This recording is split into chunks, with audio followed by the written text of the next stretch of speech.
13 жастағы қызға азғындық жасамақ болған. Түркістан облысында ауыл әкімінің орынбасары күдіктіні ұстады. Түркістан облысы полиция департаментінің басшылығы ержүрек азаматты арнайы қабылдап марапаттады, деп хабарлайды Стан.кз ақпарат агенттігі. Оқиға Сарыағаш ауданы Дарбаза ауылында болған. Отбасымен кешкі серуенге шыққан жасөспірім қыз үйіне ертерек қайтқан. Сол сәтте соңынан ерген күдікті шашынан тартып, шетке қарай сүйреп алып шыққан, бетінен ұрып жерге құлатқан. Көмек сұрап айқайлаған, оның аузын жапқан, қылқындырған.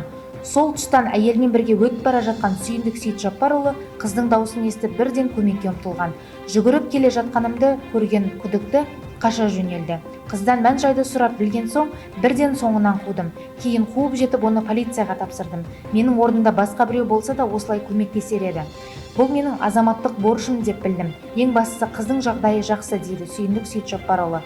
Бүгін Түркістан облысы полиция департаменті бастығының міндетін атқарушы полиция полковнигі Асылжан Қалдарбеков бейбіт күннің батыры Сүйіндік Сейітжаппарұлын қабылдады. Арнайы сыйлықпен марапаттап алғысын айтты. Ал күдікті қамауға алынды. Оған қатысты Қазақстан Республикасының Қауіпсіздік комитетінің 120 бабы 4 бөлімі зорлау және 24 бабы 3 бөлігі қылмысқа дайындалу және оқталу бойынша сотқа дейінгі тергеу амалдары жүргізілуде.